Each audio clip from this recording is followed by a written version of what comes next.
Welcome to Brain Chat. I'm Dr. Mitzi Joy Williams, your board-certified neurologist and MS specialist, and my mission is to engage, educate, and empower those affected by MS to become an active part of their healthcare team. Here on Brain Chat, we'll be discussing all things MS, health and wellness, advocacy, and we'll even throw a little bit of music and music therapy in there as well. Thank you so much for joining us, and stay tuned for the next episode.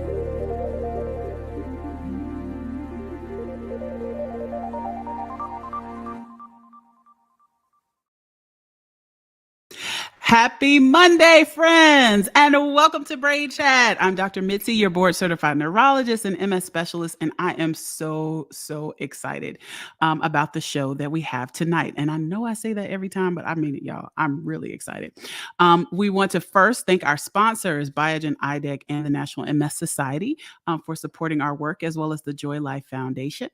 And you guys know how we do at the beginning of every Brain Chat. Log in, type in the chat, tell me where you are viewing from. I bid you greetings from Atlanta, Georgia, where it's a beautiful 70 degrees. And I had a nice little walk today before I came onto the show. And I have an action-packed episode ahead of us tonight. All right. So while you're logging in and telling me where you are viewing us from, I am going to introduce our very esteemed guests. All right. So first, I have Dr. Miravale, who is an associate professor of clinical neurology at the University of Colorado. He provides patient care at the Advanced Neurology of Colorado. He's a board-certified neurologist with subspecialty training in multiple sclerosis. He received his medical degree in Argentina, completed neurology residency at Loyola University in Chicago, my hometown, Chi-Town, where he served as chief resident of education. And then he did his neuroimmunology fellowship at Harvard in Boston and a fellowship in medical education at University of Rochester in New York. He has received numerous awards, including the American Neurological Association Medical Education Fellowship Award, the Academy of Neurology Research and Education Award, and American Board of Psychiatry and Neurology Faculty Education Innovation Award. Say that 3 times fast. He has published numerous articles, and I get to work with him in the health equity space. And he is also a national and international speaker, and he works as a consultant with multiple scientific organizations. We also have Dr. Leora Freeman, who is assistant professor of neurology and diagnostic medicine at Dell Medical School, the University of Texas at Austin. She's also a neurologist who has specialized in multiple sclerosis. She earned her medical and doctorate degrees in Paris, in France, and she completed her residency in neurology and MS fellowship in Paris, and followed by her postdoctoral research fellowship at the University of Texas at Houston. She currently serves as the director of multiple sclerosis imaging and outcomes research, and she is the director of the MS and neuroimmunology fellowship program at Dell Medical School. Welcome, Dr. Miravale and Dr. Freeman. Thank you, Mitzi. Thank you, Mitzi, for the introduction. So good to see you. Absolutely. So listen, this is one of my favorite topics, so I cannot wait to get into it. All right. But before, I want you to we'll start with Dr. Miravale. Tell us a little bit about yourself and kind of how you got involved in MS. Sure. Yeah. Thank you for the opportunity. It's great being here. And so, as you mentioned, I'm from Argentina. So I grew up in South America, and then I came to the U.S., to Chicago, to do my training. And interestingly, I never thought of this as an area of interest up until I came to the U.S., but I very quickly learned that the healthcare systems are very different. And, doing a med school in Argentina, you are constantly influenced by the social determinants of health, right? I mean, it's socialized medicine, and social medicine is part of our training, and a very important part of the care. But interestingly, there are differences, right? So things like, for example, access to healthcare is not a big issue in Argentina because it's socialized medicine. Whereas when I came to the US, I learned that access to healthcare is heavily influenced by things like socioeconomic status, or where you live, neighborhoods you belong to, race. And all of those things became an area of curiosity, and it interests me to try to not only understand that, but can we do something to improve that? I love it. I love it. And just for clarification for the audience, what do you mean by socialized medicine? Yeah, so healthcare systems in Argentina and other parts of the world actually are pretty much dependent on many factors, but there is a state sponsors a healthcare system that most people will have access to. Hmm. So even if you don't have a job, even if you have a private insurance, you still have access to hospitals, you still have access to resources. Of course, that brings a different problem, which is resource allocation, right? Because Right, resources are limited, so not right. everyone will have the same access to the same resources, and it's pretty much prioritized based on medical decisions. But Hmm. the access itself to the basics of health are guaranteed just by being a citizen of that country. Yeah, so it reminds me, I did a study abroad program when I was in college. It was a comparative healthcare systems program. And so we went to London and we spent some time in the system at the NHS, the National Health Service. And so as long as you had an address, you had a doctor and you could access healthcare. So again, it was very different, than here in the US. And people had private insurance. And of course, if you had money, you could get more access. But, Right. everybody had at least basic access to some type of, general practitioner as well as hospital services. So, all right, thank you for explaining that. All right, Dr. Freeman, tell us about it. How did you get involved in MS? In MS. So I started med school, and gonna make me sound really old, but I started medical school about 25 years ago, and I can still Mhm. remember.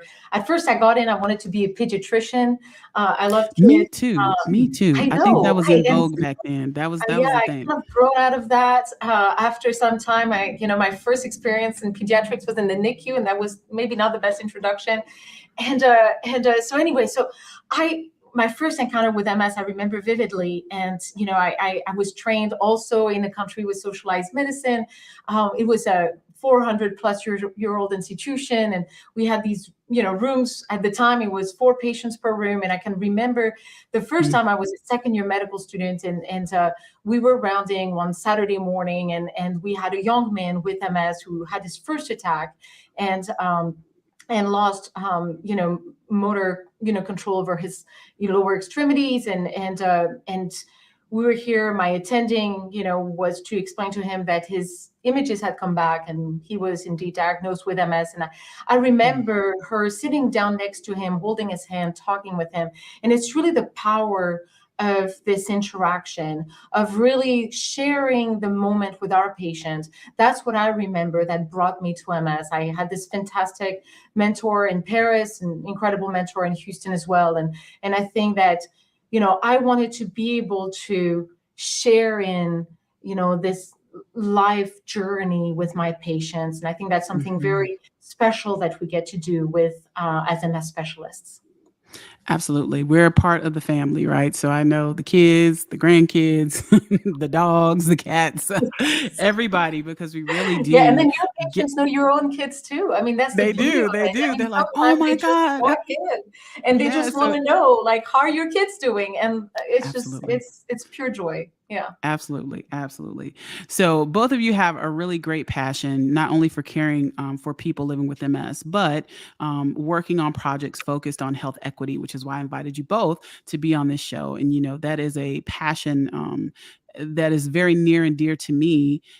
Having worked in many communities that are underserved, right, and underrepresented. And so, what does health equity mean to you? Well, for me, it really means that we're able to have all people achieve their highest health potential. That is a definition of health equity, really, to me. But if you go a little bit deeper, the core, of health equity is that we value everybody's health and Mhm. everybody's dignity equally. Right. So for me, it's really going to that level of equal dignity, equal value of all people. And how does that apply to their health, to their access to healthcare? Is really critical. It also means that for us as physicians, or for institutions or governments, it means that we have to continue to remove barriers to care so that we can eliminate the health or healthcare disparities that exist out there. Um, And when we talk about health equity, we really need to take a broad focus. We see disparities in care all around us. As as an MS specialist, I see that all around. It's different population. We have people of different races experiencing different outcomes. People across the age spectrum, older adults that may be not as well served by our healthcare system. So we really have to look at it from a multi-pronged perspective. But really, at its core, I think it speaks to our heart, because it's the value of the human person and how we value each person equally. Yeah, Absolutely. I love it. What are your thoughts? yeah, and it's I completely agree, and I think in a sense, going back to the basic principles. I mean, if you Hmm. even look at the term health equity, so health is a basic human right. Every Yes. human should have access to health, right? I mean, that's something Hmm. that healthcare providers we need to remind ourselves. And equity is different to equality, right? I mean, equity Right. means not only we allocate resources to people in a fair way, but actually we meet individuals where they need us, where they are. Yes. And some individuals are more vulnerable, at risk populations, more disadvantaged populations, and they will Hmm. need different resources. They will need different attention to gaps that perhaps other social groups don't have. So equity doesn't necessarily mean giving the same resources to everyone, but meeting people where they are and understanding their needs, being mindful of their individual but also social needs, and being Hmm. able to serve them in the best possible way so they can achieve maximal health. Absolutely. So, you guys are speaking my language, right? So many, nuggets in the things that you said. And I think for me, on a very basic level, since transitioning to my own practice, I certainly have a large population of people from minoritized, racial and ethnic groups in my practice. And I think for me, health equity has really kind of boiled down in many instances to being believed, right?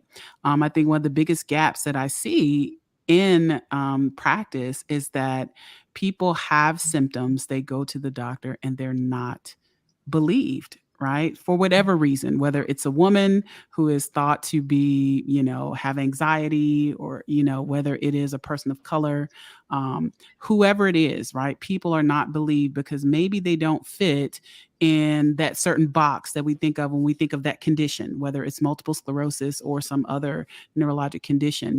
Many of us are conditioned to kind of have a profile in mind, right? We have a face, we have a certain type of symptoms that we think of when we think of certain diseases. And I think that when people don't fit that box, sometimes they're just not believed. And that leads to a lot of inequities. So, kind of in that vein, when we think about underrepresented populations, oftentimes the first thing that comes to people's minds are, people who are a part of minoritized groups, racially ethnic groups, right? But there are multiple underserved populations, particularly in the MS space. So I kind of want to take a moment to talk about those and kind of some of the needs that we have. So for instance, I think about men, right? So MS is one of the very few groups where men are the minority, right? So kind of what are the thoughts and needs for men with MS? What about pregnant women, right? Many of our patients are childbearing age, and we're just now getting research about understanding how to treat people during pregnancy and family planning. What about people over the age of 55? Most of our clinical trials stop at age 55. Now some go up to 65, and I'm very clear that 55 and 65 are not old.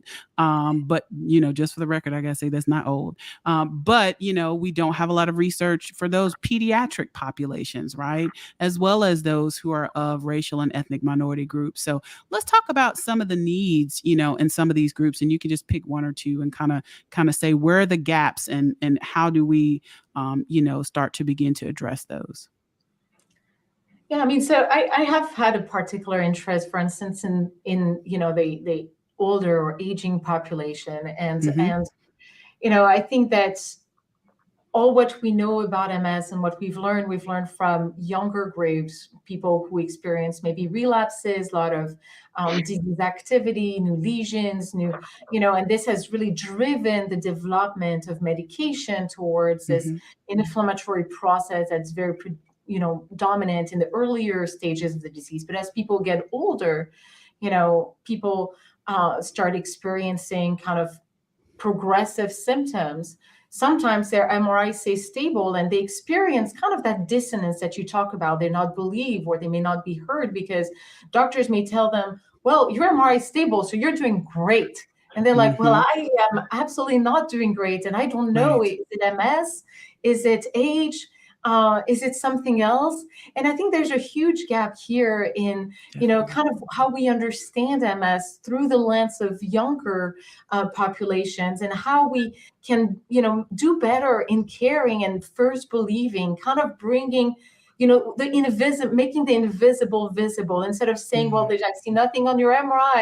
That means you're doing well. No, we have to make the invisible visible so that these patients can be seen, these patients can be heard, and we can develop better plan of care for them. So for me, for instance, that has been, a group that we don't talk about as much, but I think is Right. it's very important, because when you look at the prevalence of MS in the US, the groups with the largest prevalence are groups, 55 to 64 and 64 to 70, 65 to 74, from a recent study from the National MS Society. So these are groups where we have lots of patients, poor understanding of their disease and what happens with them, poor understanding of their outcome, but more specifically, a very poor understanding about how to treat them and how to improve their care. So I think we need to do a little bit better for this population.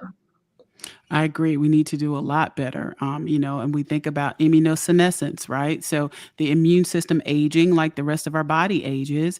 And so, how do we balance the risks versus the benefits of medications or develop new treatment pathways to maybe address some of these issues? So, definitely a population that's very underserved in the MS community. And we need a lot of work to make sure that we're addressing because, we've got better medications. So, people are living longer, but we have to know how to treat people now that they are living longer, very productive lives with their MS. What about you, Dr. Miravalle?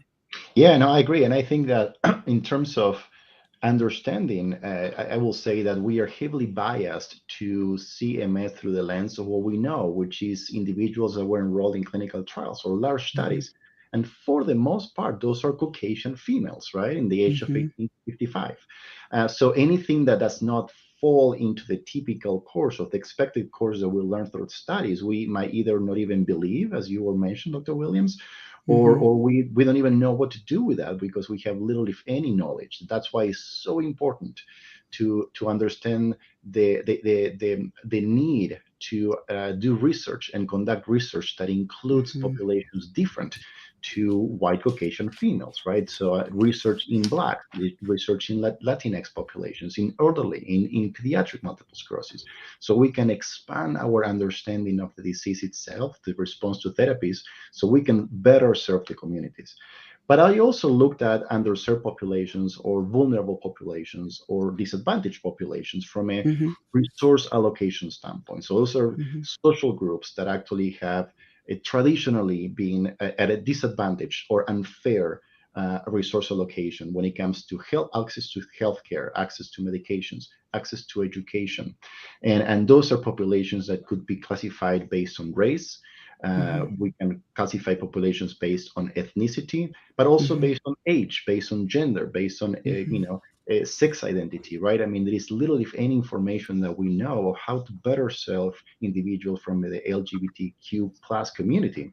So Absolutely. those are important groups that we need to not only better serve in the community, but actually better understand through research.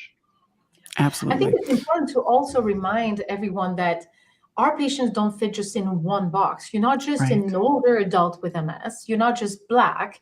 You're not just, people, we are a lot of beautiful things, and sometimes we check boxes. And Hmm. uh, and it's really important to understand people through the lens of that complexity of who each person is. And so I think it's really important to remind people of this. Is really we're all, a lot of things together, and very unique at the same time. Absolutely. Something I wanted to add from my experience in Texas, because just like Augusto, I come from a country where we had a socialized healthcare system, very different. I got practice in France before I moved to the States, and that was the biggest cultural shock for me, I was was just about having. to say, I know that was culture shock. That was wow. And something that's been very interesting here in Texas, especially, is we have this huge state. It's 25% larger than France, where I come from. And Mhm. and when you look at different maps that are drawn out from our census data and all this, about half the state is medically underserved, Mm. mainly rural areas. So we have really this juxtaposition of urban area and rural area, and that adds a lot of complexity. We have only 8 National MS Society accredited, comprehensive care center in the state of Texas. Wow. We have only 5 of those are academic centers. So we're really functioning from a low resource standpoint. And so when you look at people who live, you know, deep in rural areas, when they have to travel, when they, to get care, when even the care that they can get is not, the traditional academic comprehensive, care that other people could have access to. This creates a lot of difficulty for people to just even get to where they need to be to receive MS care. So that has a lot of challenge related to geography. But what's also very, what was very surprising and even shocking to me when I first moved to the States, that you really don't have to go far to see poverty, to see Right. underserved patients. Just 10 minutes east of where I'm sitting right now, in East Austin, we have entire communities that are, have extremely poor access to not just healthcare, but healthy foods, education, Mhm. so there's so many facets to Mhm. this complexity of health equity. Sometimes it's not just accessing an MS drug that's a problem. Right. For some of my patients is being able to live in a home that's, safe, in a neighborhood where they can walk around. That's part of the challenges of their health. Mhm. So we have to really look at it from a multi-angle perspective.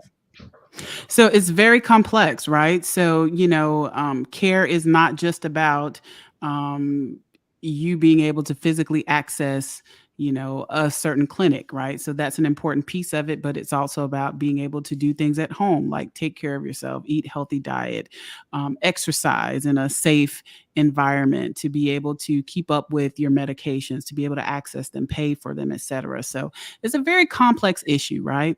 And I think, there are many different ways that we can approach trying to, deal or improve health inequities. One that I try to do is really focus on empowering people, right?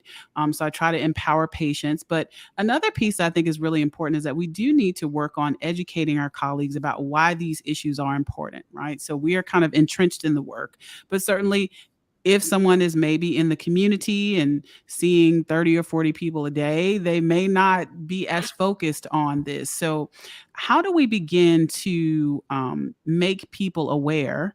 Um, Obviously, we know that inequities exist, but particularly for multiple sclerosis, how do we begin to make people aware that this work is important and that this work does really impact, downstream effects of what we're seeing in the clinic and why we're seeing some of the outcomes that we see in certain populations? I think that comes down to research and data, right? I mean, I think we have to, in order to fix a problem, you first need to understand it. You need to understand Right. what the problem is, recognize it, right? And I think when you look at healthcare disparities, there is a lot of denial and Hmm. misconceptions that goes there. So I always like to kind of organize myself in different buckets, right? And I always look, well, there's an intrapersonal component. You need to make a self-assessment and understand what your biases are, what your gaps are, understand how you practice medicine, and what can you do to improve what you do.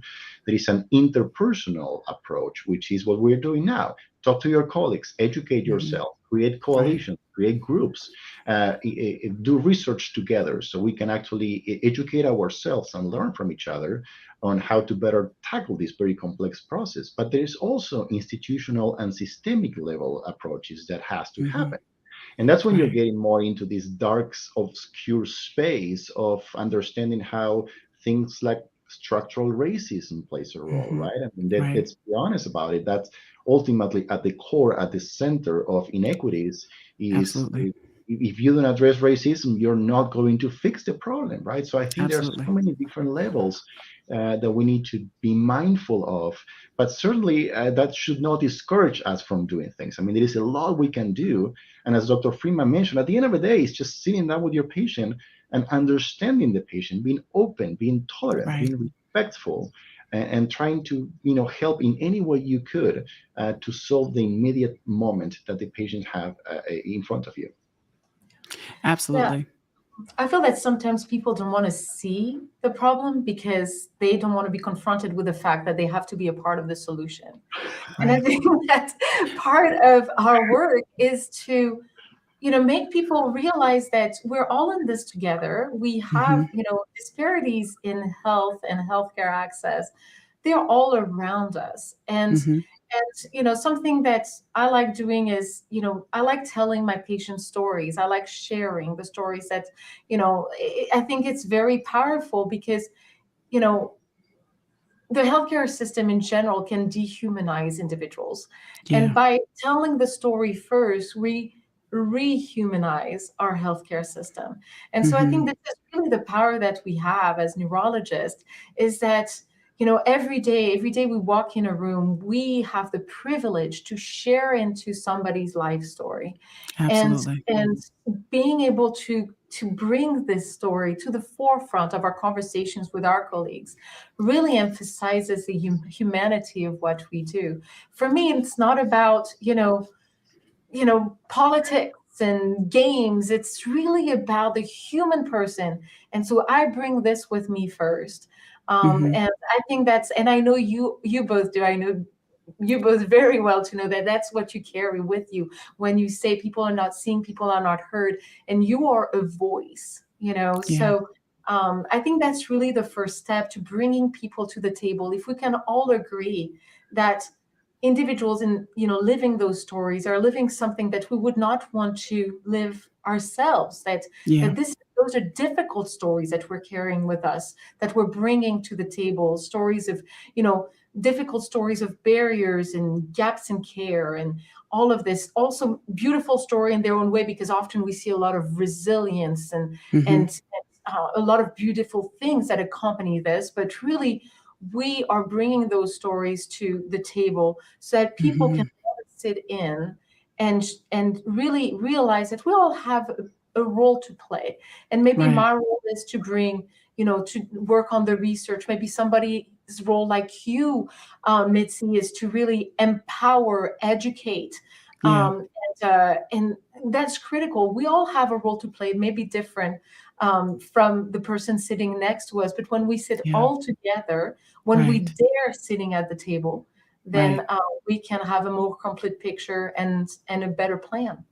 Right. And I think, talking about kind of being that voice and highlighting that voice is one of the reasons that I'm very passionate about empowering those who are affected by MS to also share their stories, right? So there's one thing for me to talk about the 10 or 20 people that I've seen who may have had these experiences, but to hear it from that person living, with the condition, I think is also an important piece that often has been missing from many of our healthcare conversations, right? We talk about the individuals or patients, but we don't always talk with them in more scientific or broader settings. And so I think that's something that's extremely important. And I think, from a health equity standpoint, in terms of empowering people, my message to them is, keep going. If you're not getting what you need, don't quit, right? And I try to use examples like, okay, if I got a hairstyle and it was terrible, which actually happened to me not too long ago. If I got a hairstyle and it was terrible, it doesn't mean that I will never get my hair done again, right?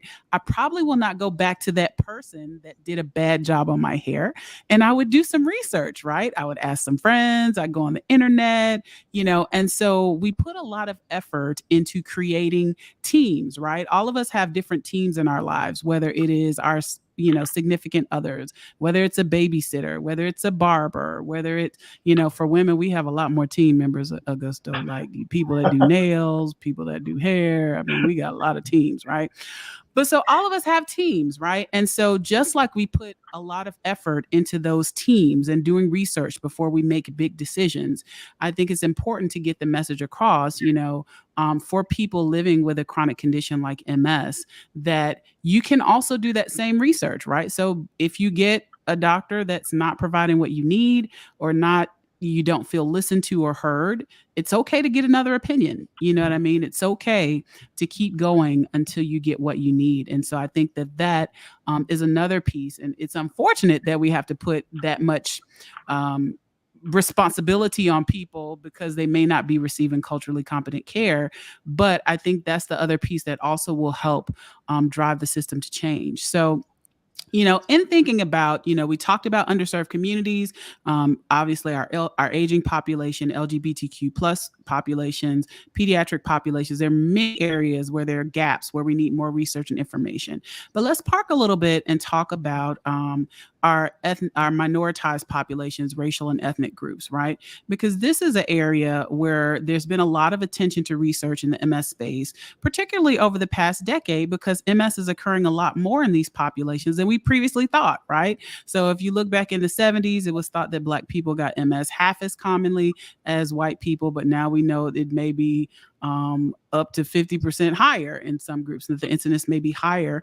And even in other groups where we didn't traditionally know a lot about MS, we're learning more about MS in Native American, Asian Pacific Islander populations, Hispanic and Latino communities. So why is studying these populations, right? So we obviously want to study many populations, but why is studying these populations important to helping to better understand MS in general? So I can speak a little bit to that. So first, if we kind of take a step back and we look, so my team, thanks to a amazing research coordinator assistant who worked with me for a couple of years. Her name is Helen Honora, and I'm sure you're going to hear a lot about her once she graduates medical school. So when she started working with me, she started reading the clinical trial papers for MS, and herself, an African-American woman, she noticed that there were not a lot of Blacks in those studies. So she decided to study this with more scrutiny. And we ended up publishing this big systematic review of all MS phase 3 trials, which are the large trials. It was a good paper. I agree. And so what we found was two things that were important. Is one, we found that non-white participants were underreported in MS studies. So about only 1/3 of study fully reported the different race categories for the participants of the trials. And then we found that when race was reported, we found that non-white participants were very significantly underrepresented in those trials. And for me, that's really important for two reasons. Number one is I'm a researcher, and I think that the objective of clinical research is to help me as a physician and my patients make decisions. So we need generalizable knowledge to be able to make the best decisions. When we do not have a diverse population, and yes, race and ethnicity, race especially is more of a social construct. It's not a biological concept, but by not enrolling diverse populations, we're not capturing the wide range of relevant health or life experiences that can impact clinical outcomes, or that can even impact response to treatments. So for me, the first of all is trying to get generalizable knowledge out of our clinical studies. The second piece is, and I think we've seen this in multiple sclerosis, we've seen 25 years of incredible development, drug development. We've seen medications that have become more and more effective. And when I think about concepts of clinical research, I also think about the concept of distributive justice, which is an important concept that, say that all the benefits and risks of clinical research need to be equally distributed across society. I mean, in light of previous wrongdoings, we tend to think about this in protecting people from risks of research, which is very important. But as we've seen with MS, we've had different therapeutics with greater efficacy come out successively. And it is important that our clinical trials are more inclusive of patients from minoritized communities so that they can also, at the clinical trial level, benefit from these interventions. So that's the other piece of the puzzle here, is that we Mm-hmm. want all communities to be able to benefit from interventions that are available only in clinical trials and may be more beneficial than what's currently approved. I love it. So essentially, we want the research that we do to reflect the populations of people who will actually receive these therapies, right? So it's important that we're not, let's say, experimenting after something has come out, right? So it's important that we learn those things in a controlled setting so that we can then take that knowledge and apply it to the real world. And then also, when talking about distributive justice, there are many benefits to clinical research, and people should have that option, right? So it's not for everybody, but people should have that option and they should be asked. There are multiple studies. There was a PCORI project that we did with the MS Research Minority Research Partnership Engagement Network. It's a really long term, but we did some studies looking at people's receptiveness to research, and most people were very interested, but they weren't asked and they didn't know where to find out about studies. What are your thoughts, Augusto?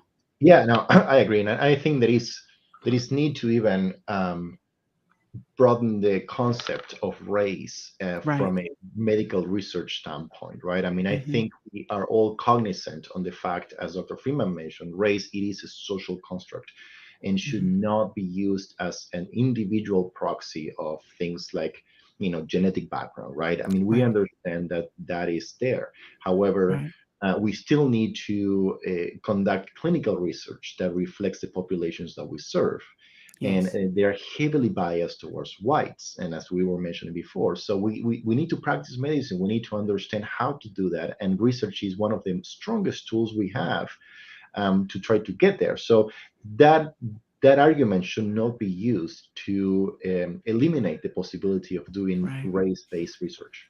Right. Absolutely. Absolutely. So we have a lot to learn. So what projects, so kind of switching gears, you guys, the time went by really fast. So we're kind of coming along to the end of our episode and our time together. But I'd like to know, what projects are you all excited about in the health equity space in multiple sclerosis?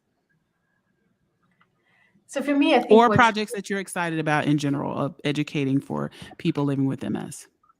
So for me, I think that's what has been very significant for me over the past year, especially as these conversations have, come about, and it's what I love about this is the community that we're building. That we're Mm-hmm. building together with people like you, Mitzi, or Gusto, across the nation. A project that I'm particularly excited about is a project down here in Texas where we are, trying to address the issue of health inequities and health disparities in MS by building a consortium with different providers all across the state to conduct research together, to educate Mm, together, to advocate together. And that's that's really, awesome. it gets my passion going because teamwork, it makes a dream work, and it's awesome. It's what we need. We need people united to assess the problem, to talk about the problem, and to do something about it. So, yeah, Mm-hmm. collaborations across the nation and especially down here in Texas. I agree, Absolutely. and I think that the beauty of understanding equity in MS is not only you're fulfilling a very important mission that is an unmet need, but also, if you look at that, you step back from that, it will be an opportunity to bring people from different backgrounds. Everyone has an expertise and something to offer, anywhere Mm-hmm. from bench scientists and basic science researchers, translational research experts, clinicians, epidemiologists, nutritionists, physical therapists, right? Everyone has something to bring to the table. And that allow us to create these coalitions, these networks that goes beyond your institution, beyond your network. So I think not only we can fulfill an important unmet need, but most importantly, I think we can all benefit in the process and we can learn something.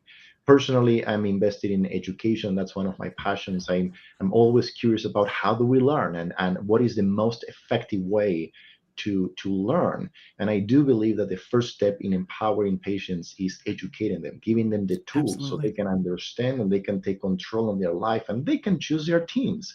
And as you Yes. mentioned, Dr. Williams, they can say, well, I'm going to fire my neurologist. I don't like that neurologist, but they have an educated decision and that empowers them. So one of my passions is understanding how we learn and how different ethnic and racial backgrounds perhaps influence the process of learning through misconceptions, through biases, through negative perception of illness that perhaps that's rooted to our culture. So that's one of the areas that I'm passionate about. And tell us about brain health. Tell us about, are you doing some work with brain health as That's well? right. Yes. So my wife and I, we are working together, which is another, wonderful thing that is brought to the table: the ability to Hmm. work and learn from my wife. And we have funded a nonprofit, the Brain Health Center of the Rockies, and we are, organizing different offerings on brain health to patients with multiple sclerosis, now with NMOSD as well as MOGAD, Hmm. in ways that we can provide patients the information and the tools they need in order to not only understand how to achieve maximal brain health, but most importantly, what to do on a day-to-day basis to truly get there. Hmm. And so, how do people find out more about the work that you guys are doing, or any of the offerings that you have? Are they online or? Yep, they can go to our website, which is www.brainhealthcr. So that's time for Brain Health Center of the Rockies.org. All right. All right. Gotcha. Brain Health CR. All right. And I'm excited about so much.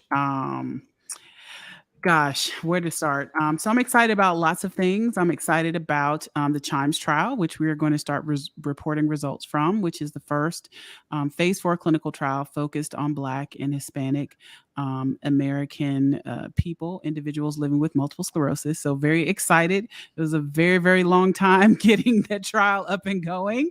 And we finally closed the first year of data. So we're about to start reporting on that, which I'm really excited about the outcomes. We're going to be looking at things like ancestry, looking at many of the genetic markers. So, data and points that are looked at in many of our other clinical trials, but we'll be able to have kind of a larger sample of Black and Hispanic and Latino individuals. Will have that information for them. So that's super exciting.